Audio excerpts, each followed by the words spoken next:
dokulwitać się ku starości.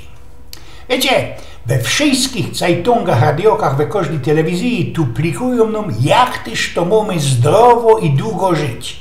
Cięgie nam ale zakazują ćkać tłustego, ostrego, szmektnego, ale przepierają nas, przemawiają, co by ćkać na jakoś ich zielenina i te całkiem ekologiczne jodło. Ja tego ale nie poradzę już cierpieć, ja mam rod fetowny i blank niezdrowe warze. I bez tuż czterowskich godą wy moje roztomiły, pamiętajmy na zawdy.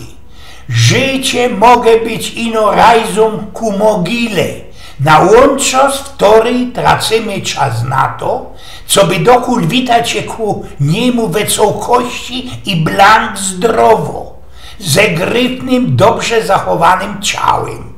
Miliońsko lepszy jednakowoż jest sztramplować, bajukać się po tej drodze ze piwem i końskim wusztu w gości, ze mocką zeksu, tańcowaniem, głośnym śpiewaniem i ku tej mogile przyklechtać się blank i do ostatka wypultanym i styranym, ale ze okrzykiem: kurde mole, werciło się, co tyś ci to była za szykownictwo rajza.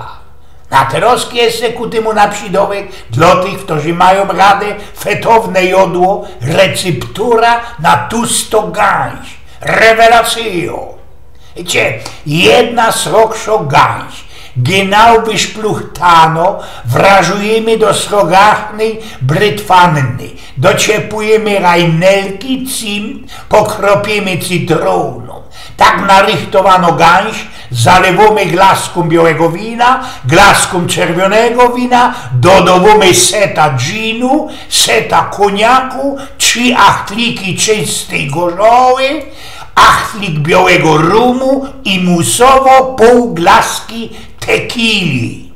Waży nie mieszamy, nie musimy ważyć i parszyć, skwarzyć ani piec. Gęś możemy wypierdolić, bo jest nieprzydajno, ale jednakowoż toż być zuza. Zuza jest ci szmektno, no palcyska i no lizać. Aha, ta gęś musi być zakatrupiona, zagorgolona, bo inaczej ta gadzina wysłepałaby całko ta zuza.